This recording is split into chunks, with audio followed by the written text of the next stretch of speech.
Hello everyone, स्वागत है आप सब लोगों का पीसीएस बाई तरुण में। जैसे कि आप सभी को पता ही है कि हम यूपी पीएससी को ध्यान में रखते हुए टेस्ट सीरीज को लगा रहे हैं और आज की हमारी जो है ध्येय आईएएस की टेस्ट सीरीज को हम लगा रहे हैं, जिसमें इतिहास, कला, संस्कृति के साथ साथ कुछ करंट अफेयर्स के क्वेश्चन भी यहाँ पर रहने वाले हैं।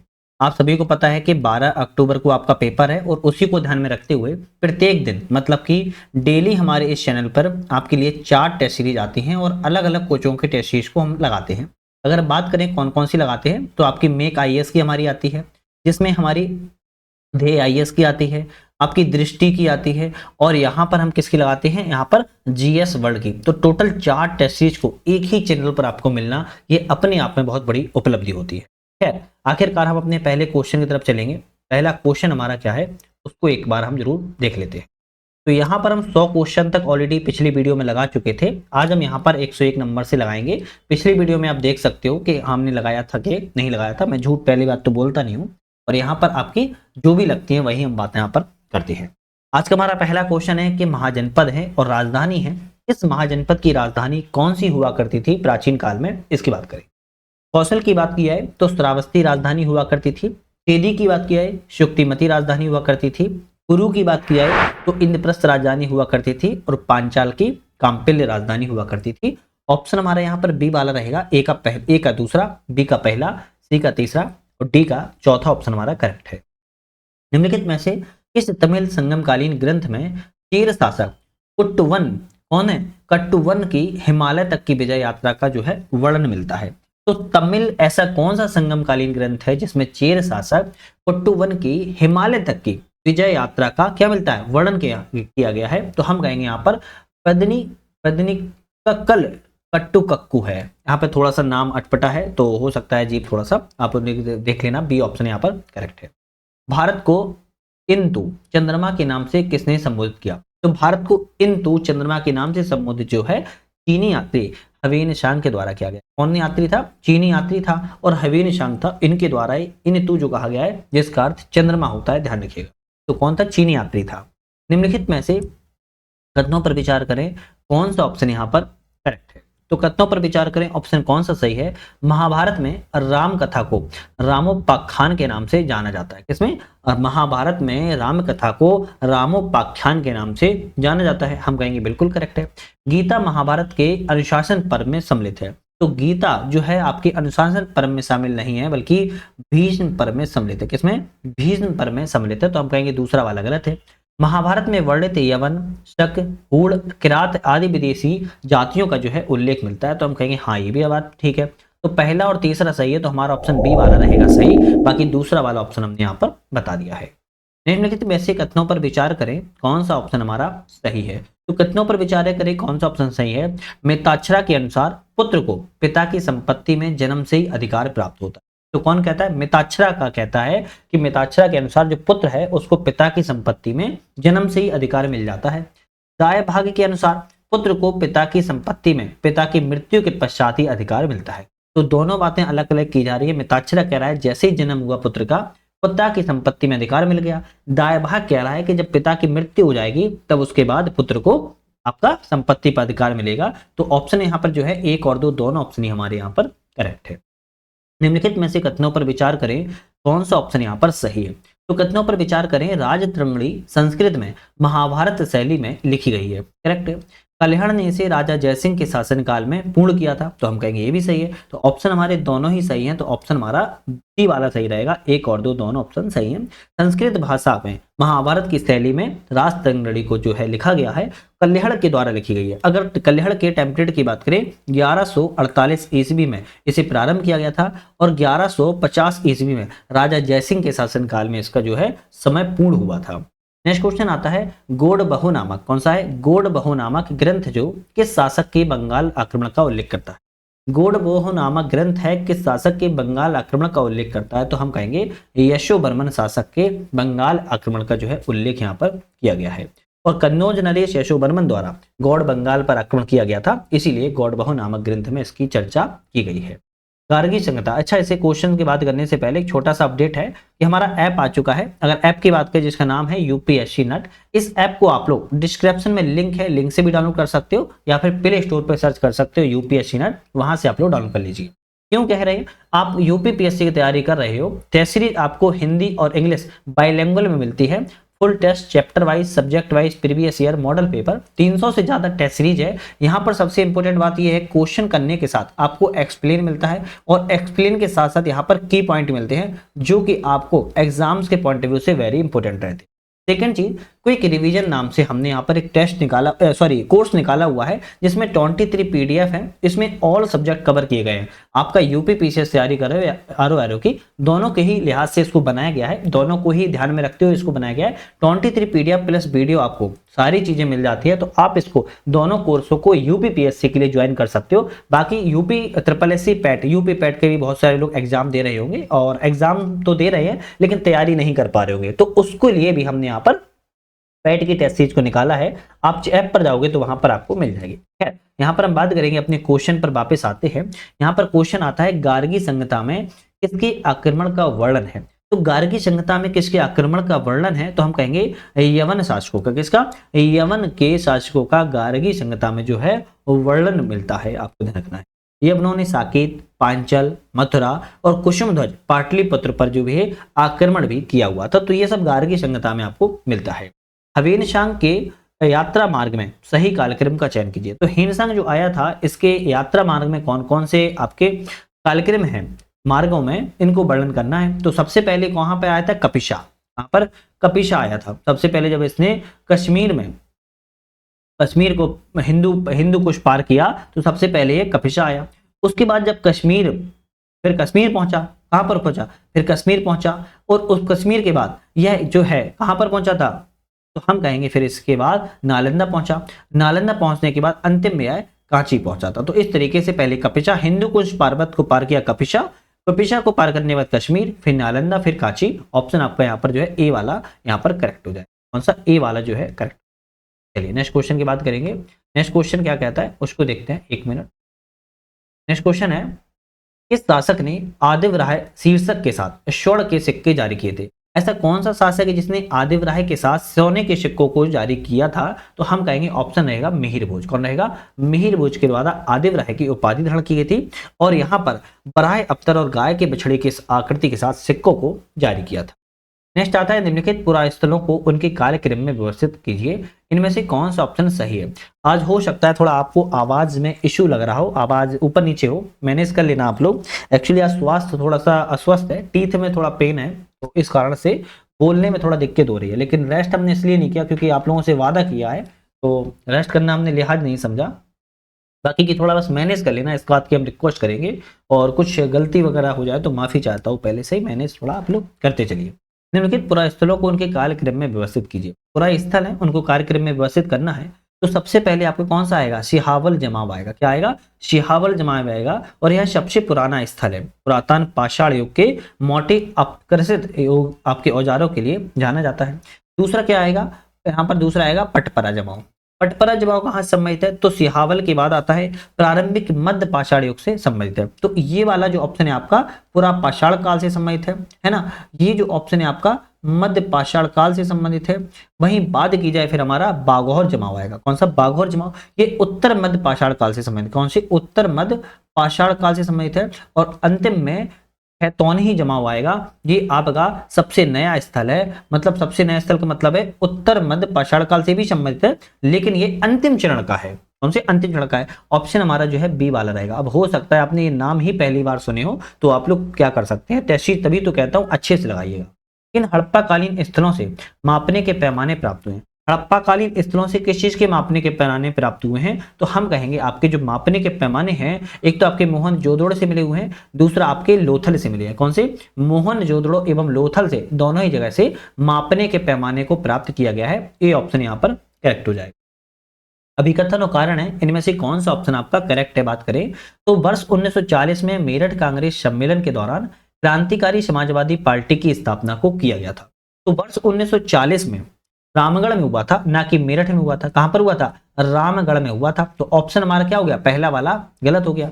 इसका उद्देश्य अंग्रेजों को देश से बाहर निकालना, भारत में समाजवाद को स्थापित करना था। तो हम कहेंगे हाँ बिल्कुल करेक्ट है। तो आर तो ऑप्शन गलत है, किंतु आर सही है, तो हमारा ऑप्शन यहाँ पर डी वाला करेक्ट हो जाएगा। नेक्स्ट क्वेश्चन की तरफ बढ़ेंगे। नेक्स्ट क्वेश्चन आता है महात्मा गांधी के संदर्भ पर विचार करें, कौन सा ऑप्शन यहाँ पर सही है। तो महात्मा गांधी के संबंध में उन्होंने दक्षिण अफ्रीका में नटाल इंडियन कांग्रेस की स्थापना को किया था। तो क्या था, नटाल इंडियन कांग्रेस की स्थापना को दक्षिण अफ्रीका में किया था। लेकिन अब कब पूछा जाए कब किया था, तो हम कहेंगे 1894 में किया था, 1894 में किया था, ध्यान रखिएगा। तो ऑप्शन पहला वाला सही। उन्होंने भारत में इंडियन ओपिनियन नामक अखबार की स्थापना की। तो एक बात ये याद रखना है, इन्होंने भारत में नहीं की थी, ये भी इन्होंने साउथ अफ्रीका में, कहां पर, साउथ अफ्रीका में ही इन्होंने इंडियन ओपिनियन नामक न्यूज़पेपर को स्थापित किया था। तो ऑप्शन दूसरा वाला गलत है, जो कि मैंने सही बता दिया है। यहां पर ऑप्शन केवल पहला वाला ही सही रहेगा। यहाँ पर समाचार पत्र और प्रकाशक हैं, कौन सा समाचार पत्र किस प्रकाशक से संबंधित है। जैसे द ट्रिब्यून की बात की जाए, द ट्रिब्यून की बात की जाए सरदार दयाल सिंह से संबंधित है। समाचार दर्पण की बात करें जेसी मार्समैन से संबंधित है। नवजीवन की बात करें महात्मा गांधी से संबंधित है। और ज्ञान प्रदायनी की बात करें नवीन चंद्र राय से संबंधित है। ऑप्शन हमारा यहाँ पर जो है बी वाला करेक्ट हो जाएगा। चलिए नेक्स्ट बात करेंगे, अभिकथन और कारण है, इनमें से कौन सा अभिकथन कारण सही है। तो ब्रह्म समाज की अवधारणा एकेश्वरवाद को और आस्तिकता पर आधारित थी। ब्रह्म समाज की स्थापना जो थी एकेश्वरवाद मतलब एक ही ईश्वर है और आस्तिकतावाद पर जो है आधारित थी। तो हम कहेंगे बिल्कुल करेक्ट ऑप्शन है। क्या है, करेक्ट ऑप्शन है। और 1828 में ब्रह्म समाज की स्थापना को किया गया था, ब्रह्म समाज की स्थापना को किया गया था। नेक्स्ट आता है वर्ष 1830 में ब्रह्म सभा की स्थापना हुई, जिसे बाद में ब्रह्म समाज कहा गया। तो ध्यान रखना है ब्रह्म सभा की स्थापना 1828 में हुई थी। 1828 में क्या हुई थी, ब्रह्म सभा की स्थापना हुई थी। लेकिन 1800 अब क्या कहेंगे, बाद में इसको ब्रह्म समाज के नाम से जाना जाने लगा था। तो 1830 में नहीं हुई थी, बल्कि 1828 में ब्रह्म सभा की स्थापना की गई थी। तो हम कहेंगे दूसरा वाला गलत है, पहला सही है, ए सही है, किंतु आर ऑप्शन यहाँ पर जो है गलत है, सी वाला यहाँ पर करेक्ट हो जाएगा। चलिए नेक्स्ट क्वेश्चन की बात करेंगे, स्वामी दयानंद सरस्वती के संदर्भ पर विचार करें, कौन सा ऑप्शन यहाँ पर सही है। स्वामी दयानंद सरस्वती के बारे में ऑप्शन कौन सा सही है। वेदों की और लौटों का इन्होंने क्या दिया था, नारा दिया था, बिल्कुल करेक्ट है। सत्यार्थ प्रकाश नामक पुस्तक की संस्कृत में रचना की है। तो सत्यार्थ पुस्तक की रचना इन्होंने संस्कृत में की है क्या, नहीं, हिंदी में की है। किस पुस्तक की रचना की है, सत्यार्थ पुस्तक की रचना की है, हिंदी में की है। तो केवल पहला वाला सही रहेगा, दूसरा वाला जो है आपका यहाँ पर गलत रहेगा, आपको ध्यान रखना है। स्वामी दयानंद सरस्वती के द्वारा इनका जन्म 1824 में हुआ, गुजरात के मोरबी जिले में हुआ था। और 1875 में इन्होंने, इसमें 1875 में इन्होंने किसकी स्थापना की थी, आर्य समाज की स्थापना की थी। और इन्होंने वेदों की और लौटों का नारा दिया था। तो आपको ध्यान रखना है सत्यार्थ पुस्तक की रचना दयानंद सरस्वती के द्वारा हिंदी में लिखी गई है। मोहम्मद गौस के संदर्भ पर विचार करें, कौन सा ऑप्शन सही है। मोहम्मद गौस के बारे में कौन सा ऑप्शन सही है। ये मुगल शासक अकबर के समकालीन सत्तारी शाखा के प्रमुख संत थे। तो मोहम्मद गौस सत्तारी शाखा के संत थे, ये तो बात ठीक है, लेकिन यह अकबर के समकालीन नहीं थे, ये भाई साहब हुमायूं के समकालीन थे। किसके, हुमायूं के समकालीन थे। तो पहला वाला गलत हो गया। प्रमुख संगीतज्ञ तानसेन इन्हीं के शिष्य थे, हम कहेंगे बिल्कुल ठीक है। तो केवल दूसरा वाला सही है, आपका पहला वाला ऑप्शन गलत था। प्रमुख व्यक्तित्व है और जन्म स्थान है, किस व्यक्तित्व का जन्म स्थान कहां पर हुआ इसकी बात करें, तुलसीदास का जन्म स्थान उत्तर प्रदेश है, बीरभान का जन्म स्थान पंजाब है, दादू दयाल का जन्म स्थान गुजरात है और सुंदरदास का जन्म स्थान राजस्थान है। ऑप्शन हमारा यहां पर जो है सी वाला करेक्ट हो जाएगा। नेक्स्ट क्वेश्चन की बात करेंगे, निम्नलिखित में से कौन सी विशेषता है जो भू राजस्व की रैयतवाड़ी व्यवस्था नहीं है। तो भू राजस्व की रैयतवाड़ी व्यवस्था इनमें से तीन तो हैं, लेकिन एक नहीं है, कौन सी नहीं उसकी बात करेंगे। इसमें भूमि का स्वामित्व जो है किसानों को दिया गया था, बिल्कुल करेक्ट है। किसान भूमि का विक्रय तो कर सकते थे, परंतु उसे गिरवी नहीं रख सकते थे। विक्रय भी कर सकते थे, गिरवी भी रख सकते थे। ऑप्शन हम कहेंगे भाई साहब दूसरा वाला गलत है। क्यों, गिरवी कह रहा है नहीं रख सकते, जबकि गिरवी जो है रैयतवाड़ी में सबसे ज्यादा तो गिरवी प्रचलन में था, है ना, गिरवी ही प्रचलन में था। लगान अदायगी की प्रत्येक 30 वर्ष बाद पुनर्समीक्षा की जाती थी, ये भी सही है। इस व्यवस्था में किसानों को बचगा 1/2 भाग राजस्व के रूप में देना होता था, ये भी सही है। तो बी, ए, सी और डी करेक्ट है, जबकि बी वाला ऑप्शन गलत था जो मैंने आपको बता दिया है। नेक्स्ट क्वेश्चन की बात करेंगे, शतपथ ब्राह्मण में उल्लिखित 12 रत्नी के संदर्भ पर विचार करें, यहाँ पर कौन सा मिलाना है। शतपथ ब्राह्मण में 12 रत्नी के बारे में बात की गई है और कौन सा ऑप्शन सही है। जैसे अच्छा बाप की बात की है तो आय व्यय का गणनाध्यक्ष हुआ करता था, करेक्ट है। पालागल की बात किया तो विदूषक हुआ करता था, ये भी करेक्ट है। सूत की बात किया रथ सेना का नायक हुआ करता था, ये भी सही है। और छता आपका दौबारे क्या द्वारपाल हुआ करता था। तो हम कहेंगे चारों ऑप्शन सही मिले हुए हैं, ए वाला ही ऑप्शन हमारा यहाँ पर करेक्ट हो जाएगा। नेक्स्ट क्वेश्चन की बात करेंगे, औरंगजेब के संबंधित इनको काल क्रम में व्यक्त कीजिए। औरंगजेब से संबंधित कुछ घटनाएं हैं, इनको एक कालक्रम में व्यवस्थित करना है। तुलादान की प्रथा का बंद कब हुआ? तुलादान की प्रथा जो है 1669 से संबंधित है। जजिया कर कब लगाया गया? तो जजिया कर 1679 में लगाया गया। दरबारी प्रणाम की जगह सलाम अलैकुम का प्रयोग कब किया गया? तो दरबारी प्रणाम की जगह सलाम अलैकुम का जो प्रयोग है 1676 में किया गया। और दरबार में संगीत पर प्रतिबंध 1668 में किया गया। ऑप्शन जो है हमारा ए वाला सही रहेगा। पहले नंबर पर चौथा, फिर आपका दूसरा, फिर आपका तीसरा, फिर आपका चौथा। तो इस तरीके से आपको ऑप्शन ध्यान रखना है। गवर्नर जनरल है, प्रमुख कार्य है। कौन सा गवर्नर जनरल किस कार्य के लिए जाना जाता है? जैसे बात करें लॉर्ड डफरिन, लॉर्ड डफरिन के समय में बर्मा का जो है विलय किया गया था। किसका? बर्मा का विलय। लॉर्ड एलन मरो के समय में बात किया है, शिंदे का विलय किया गया था। लॉर्ड इरविन के समय की बात किया है, दीपावली घोषणा की गई थी। लॉर्ड रीडिंग के समय एकमात्र यहूदी वायसराय के रूप में जाना जाता है। तो ऑप्शन जो है हमारा यहाँ पर बी वाला रहेगा। ए का तीसरा, बी का पहला, सी का दूसरा, डी का चौथा ऑप्शन हमारा करेक्ट है। शिवाजी की निम्न विजयों पर कालक्रम को सही व्यवस्थित कीजिए। शिवाजी की कुछ विजय हैं, इनको एक कालक्रम में व्यवस्थित करना है। कौन सा ऑप्शन हमारा सही है? शिवाजी के जिंजी किले की विजय, जिंजी किले की विजय की बात की जाए तो शिवाजी के जिंजी किले की विजय जो है 1678 में की गई थी। पनहाला के दुर्ग की विजय, तो पनहाला के दुर्ग की विजय की बात की है 1673 में की गई थी। सूरत की दूसरी लूट, सूरत की दूसरी लूट जो है 1670 में की गई थी। सलहेर के दुर्ग की विजय 1671 में की गई थी। अब ऑप्शन हमारा कौन सा ही रहेगा? तो पहला, दूसरा, तीसरा और चौथा। ए ऑप्शन जो है हमारा यहाँ पर करेक्ट हो जाएगा। चलिए नेक्स्ट बात करेंगे। अंग्रेजों के समय भारतीय ग्रामीण शिल्प उद्योगों के हास्य के परिणाम निम्न कथनों पर विचार करो, कौन से हो सकते हैं? अंग्रेजों के समय भारतीय ग्रामीण शिल्प उद्योगों के जो नुकसान हुआ, हासिल हुआ है, उसके परिणाम क्या क्या हो सकते हैं? तो हम कहेंगे इसके कारण गांव को औद्योगिक सामग्री के लिए शहरों पर आश्रित होना पड़ा। बिल्कुल करेक्ट है। इसके परिणाम स्वरूप कृषि पर आश्रित लोगों की जनसंख्या जो है बढ़ती चली गई। ये भी सही है। तो ऑप्शन एक और दो दोनों ऑप्शन यहाँ पर करेक्ट रहेंगे। देखो भाई, आप लोगों के लिए इतनी मेहनत से वीडियो लाता हूं, इतनी मेहनत से पीडीएफ लाता हूं, और आप लोगों को टेलीग्राम पर पीडीएफ उपराइव भी करा देते हैं। साथ में हमारे चैनल पर आप लोग को वहां पर भी पीडीएफ टेस्ट मिल जाते हैं। तो आप लोग प्लीज, आप लोग रिक्वेस्ट है छोटी सी, चैनल को लाइक शेयर सब्सक्राइब करके बेल आइकन प्रेस कर लीजिएगा। अच्छा लगता है, मोटिवेशन मिलता है। एक हाइप का नया ऑप्शन आ गया है, उसको भी दे दिया करो, थोड़ा अच्छा लगेगा, मोटिवेशन। और हमारे ऐप को भी आप लोग डाउनलोड करना नहीं भूलना है। डिस्क्रिप्शन में हमने लिंक दे दिया यूपीएससी नट्टा से। निम्नलिखित में से कौन सा डिफ कनेक्ट 4.0 के संबंध में सत्य है? डिफ कनेक्ट 4.0 के बारे में कह रहा है, कौन सा ऑप्शन सही है? तो क्या है ये? यह अक्टूबर 2024 में केंद्रीय रक्षा मंत्री राजनाथ सिंह के द्वारा इस कार्यक्रम का जो है उद्घाटन किया गया था। और यह जो है अग्रणी एआई नहीं, ये नहीं है, आपकी रक्षा प्रौद्योगिकी कार्यक्रम के लिए सम्मेलन किया गया। तो केवल दूसरा वाला सही है, पहला वाला ऑप्शन यहाँ पर गलत है। रक्षा प्रौद्योगिकी कार्यक्रम प्रदर्शनी के लिए किया गया है।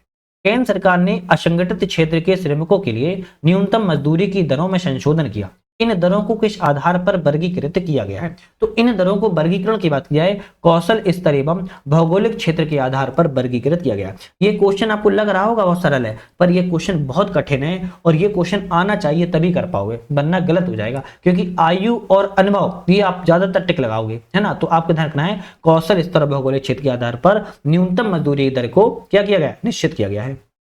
यहाँ पर सूची 1 और सूची 2 है, मिलाना है। विश्व कपास दिवस कब मनाया गया? 7 अक्टूबर को।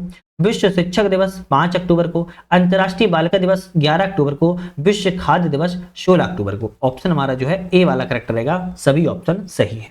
निम्नलिखित में से कौन सा सही नहीं है? सम्मेलन है, स्थल है, तो यहाँ पर कौन सा गलत है? बात करें तो चागोम CHOGM 2024 कहां पर हुआ? आपिया समूह में हुआ, सही है। 16वां ब्रिक्स शिखर सम्मेलन आपके कजान रूस में हुआ, ये भी सही है। 45वां आसियान शिखर सम्मेलन वियंतियाने लाओस में हुआ, ये भी करेक्ट है। 19वां पूर्ण एशियाई शिखर सम्मेलन की बात की है तो हम कहेंगे आपका वियतनाम में नहीं हुआ था, ये आपका लाओस में हुआ। कहां पर हुआ? लाओस में हुआ। तो डी ऑप्शन जो आपका यहाँ पर गलत था।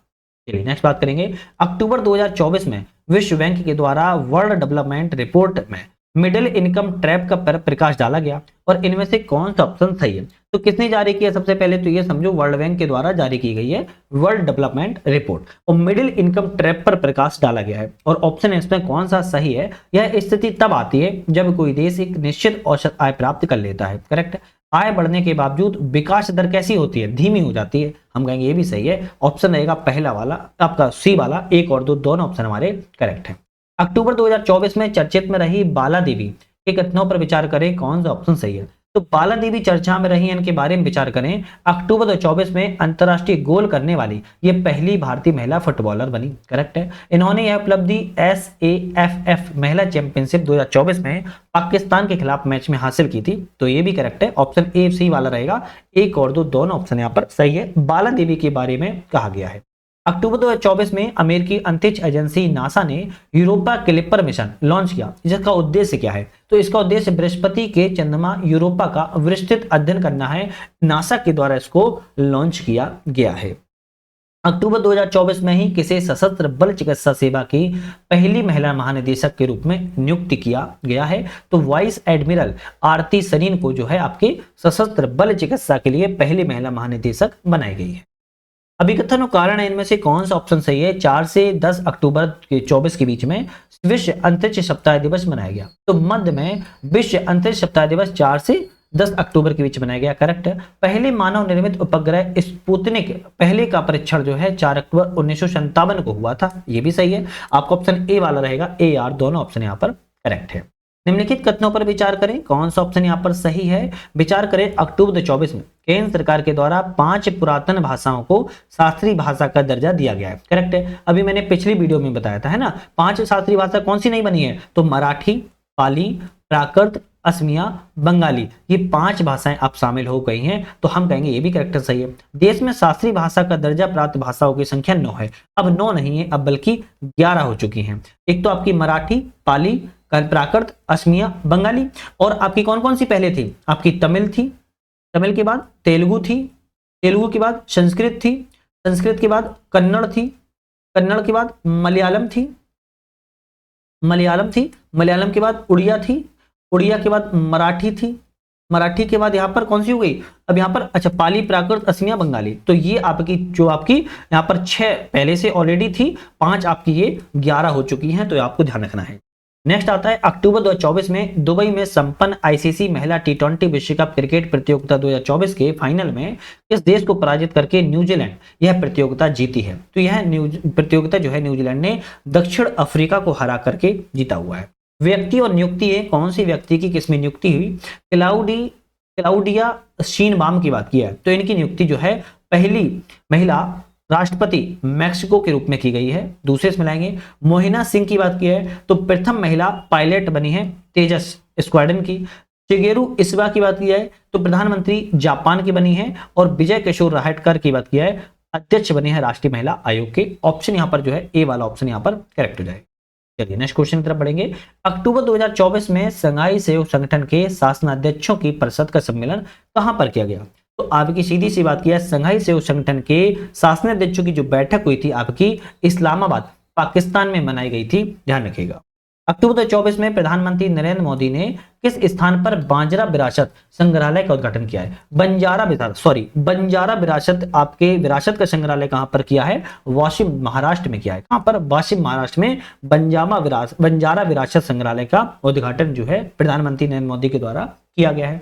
नेक्स्ट क्वेश्चन आता है कि अक्टूबर 2024 में उमरला चौधरी को वैश्विक नक्सलवाद रोधी चैंपियन पुरस्कार से सम्मानित किया गया है। क्या ये सही है, तो हम कहेंगे भाई ये ऑप्शन तो करेक्ट है। उमरला चौधरी को यह पुरस्कार दक्षिण भारत में जातिगत असमानता के खिलाफ संघर्ष और वंचित वर्गों के हितों को बढ़ावा देने के लिए प्रदान किया गया। नहीं, ये तो गलत है। ऑप्शन पूछा था, कौन सा ऑप्शन गलत है, तो हम कहेंगे दूसरा वाला ही गलत है, क्योंकि पहला वाला तो ऑलरेडी सही था। और इनको जो पुरस्कार क्यों दिया गया था, वैश्विक नक्सलवाद रोधी चैंपियन पुरस्कार के रूप में इनको दिया गया था। अक्टूबर 2024 में जारी आर्थिक स्वतंत्रता सूचकांक 2024 के संबंध में कौन सा कथन सही है। तो आर्थिक स्वतंत्रता सूचकांक 2024 के बारे में कह रहा है, ऑप्शन कौन सा सही है। तो बात करें, इस सूचकांक में शीर्ष स्थान हांगकांग को मिला है, करेक्ट है। भारत इस स्थान में 84वें स्थान पर है, तो ये भी करेक्ट है। ऑप्शन सी वाला रहेगा, 1 और 2 दोनों ऑप्शन करेक्ट है। सिम्बैक्स 2024 के संबंध पर विचार करें, कौन सा ऑप्शन सही है।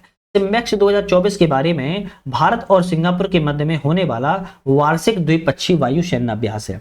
तो सिम्बैक्स की बात की है, तो यह भारत और सिंगापुर के बीच में तो होता है, वार्षिक द्विपक्षीय भी होता है, तो वायु सेना अभ्यास नहीं है, बल्कि यह नौ सेना अभ्यास है। कैसा है, नौ सेना अभ्यास है। तो पहला वाला गलत। इसका आयोजन पोखरण राजस्थान में किया गया, तो इसका आयोजन जो है विशाखापत्तनम आंध्र प्रदेश में किया गया। कहां पर, विशाखापत्तनम आपके आंध्र प्रदेश में किया गया है। तो ऑप्शन दूसरा वाला भी गलत है, ना तो पहला सही ना तो दूसरा सही, डी वाला हो जाएगा। स्वावलंबन 2024 के संबंध में कौन सा ऑप्शन सही है? स्वावलंबन 2024 के बारे में यहाँ पर कौन सा ऑप्शन करेक्ट है? तो हम कहेंगे भारतीय नौसेना की समुद्री नवाचार स्वदेशीकरण संगोष्ठी के रूप में स्वावलंबन 2024 को जाना जाता है। अक्टूबर 2024 में किस भारतीय बंदरगाह प्राधिकरण को पर्यावरण जहाज सूचकांक प्लेटफॉर्म पर प्रोत्साहन प्रदाता के रूप में वैश्विक मान्यता मिली हुई है? तो हम कहेंगे मुरगांव आपके बंदरगाह प्राधिकरण, मुरगांव बंदरगाह प्राधिकरण को आपके वैश्विक रूप से मान्यता को मिल चुकी है, ध्यान रखिएगा। ठीक है, यहाँ पर आता है अक्टूबर 24 में वैश्विक बहुआमी गरीबी सूचकांक कौन सी है? वैश्विक बहुआमी गरीबी सूचकांक में कौन सा ऑप्शन सत्य है? तो बात करें रिपोर्ट अंतर्राष्ट्रीय मुद्रा कोष के द्वारा जारी की जाती है, तो गलत हो जाएगा। यह रिपोर्ट जो है यूएनडीपी, कौन है? यूएनडीपी के द्वारा जारी की जाती है, तो गलत हो गया। यह रिपोर्ट के अनुसार वैश्विक ग्रामीण आबादी को 28% गरीब है, शहरी आबादी 6.6% गरीब है, तो हम कहेंगे बिल्कुल करेक्ट बताई गई है। ऑप्शन केवल दूसरा वाला सही है, पहला वाला यूएनडीपी के द्वारा जारी की जाती है। अक्टूबर 2024 में किन्हें 54वां Dada Saheb Phalke life time achievement पुरस्कार 2022 प्रदान किया गया था? तो 2022 का मिला है 2024 में 54वां Dada Saheb Phalke life time achievement पुरस्कार, और व्यक्ति हैं मिथुन चक्रवर्ती। कौन? मिथुन चक्रवर्ती को मिला हुआ है। निम्नलिखित में से कौन सा सही नहीं है? इनमें से बात करें कौन सा सही है, कौन सा सही है बात करें तो 11वां Asia clean energy summit Singapore में हुआ, करेक्ट है। 17वां शहरी मोबिलिटी भारत सम्मेलन एक्सपो 24 गांधीनगर में हुआ, ये भी करेक्ट है। द्वितीय चाणक्य रक्षा वार्ता नई दिल्ली में हुआ, ये भी करेक्ट है। ऑप्शन डी रहेगा, सभी ऑप्शन यहाँ पर करेक्ट है। अब देखो बहुत सारे लोग ना हिस्ट्री के क्वेश्चन यहाँ पर जो लग रहे थे वो देख के ही वीडियो को छोड़ के चले गए होंगे, लेकिन ध्यान रखना है करंट अफेयर्स के क्वेश्चन अगर पूरे ईयरली करंट अफेयर्स आपका कवर होगा तो इसी टेस्ट सीरीज के माध्यम से कवर होगा। एक वीडियो को हम भी चलाते हैं, एक वीडियो को ईयरली देख लेना, करंट अफेयर याद नहीं होता है। इन्हीं वीडियो को बार बार रिपीट देखना, आपको करंट अफेयर्स क्या पूरा चीज याद हो जाती है। तो बहुत सारे लोग छोड़ के चले जाते हैं, बाद में देख लेंगे, तो बाद में कभी कोई नहीं देख पाता है, याद रखना। तो ये आप लोग गलती नहीं करना जितने लोग देख रहे हो। अक्टूबर 2024 में जारी वैश्विक भुखमरी सूचकांक 2024 में कौन सा ऑप्शन सही है? तो वैश्विक भुखमरी सूचकांक 2024 में कह रहा है कौन सा ऑप्शन? भारत इस सूचकांक में 105 स्थान पर है, करेक्ट है। बेलारूस इस सूचकांक में प्रथम स्थान पर, ये भी सही है। तो ऑप्शन रहेगा 1 और 2 दोनों ऑप्शन हमारे सही है, सी वाला। अक्टूबर 2024 में किस एक को रसायन विज्ञान का नोबेल पुरस्कार 2024 से सम्मानित नहीं किया गया? तो मतलब 3 व्यक्ति किए गए, एक नहीं किए गए। कौन नहीं किए गए? डेविड बेकर, यही व्यक्ति आपके सम्मानित नहीं किए गए, जबकि जॉन एम जम्पर किए गए हैं, डेविस हसाबिस भी किए गए हैं, जेफरी ई हंटन भी किए गए हैं। चलिए आज का हमारा अंतिम क्वेश्चन, अक्टूबर 2024 में किस राज्य ने लेखक गांव नामक सांस्कृतिक पहल की शुरू की है? लेखक गांव नामक सांस्कृतिक पहल की शुरुआत जो है उत्तराखंड राज्य के द्वारा की गई। कौन से? उत्तराखंड राज्य के द्वारा की गई है, और यह देहरादून के निकट है, थानो, वहां से की गई है। तो आपको यहाँ पर हमने 150 क्वेश्चनों को कवर करवा दिया है। ये दूसरी आपकी टेस्ट सीरीज थी, देख कर टेस्ट नंबर 2 था, कंप्लीट हो चुका है। अब हमारा टेस्ट नंबर 3 लगेगा, और ध्यान रखना है हम आपको दृष्टि की भी लगवा रहे हैं, और यहाँ पर आपकी ध्येय की भी लगवा रहे हैं। बाकी टेस्ट सीरीज आपकी मेक आईएएस की पारुल मैम और जीएस वर्ल्ड की सपना मैम लगवा रही हैं, इनकी भी टेस्ट सीरीज आती है। एक दिन में 4 टेस्ट सीरीज आती है। आई थिंक आप लोग सारी टेस्ट सीरीज कवर कर रहे होंगे। इस चैनल पर आप लोगों को यूपीपीएससी संबंधित कहीं भी चैनल पर नहीं जाना पड़ेगा, सारा चीजें आपको एक ही जगह पर मिल जाएगी। तो आपको चिंता नहीं करनी है, चिंता हम पर छोड़ देनी है। बाकी हमारे ऐप को डाउनलोड करके आप लोग मल्टीपल जो कोर्सेज चल रहे हैं उनको भी ज्वाइन कर सकते हो। बाकी कोई समस्या हो, कोई समाधान हो, आप मैं कमेंट करके या फिर हमारे कॉन्टैक्ट नंबर पर हमसे कॉन्टैक्ट भी कर सकते हो। आज यहाँ पर वीडियो पर बने रहने के आप सभी का बहुत बहुत धन्यवाद।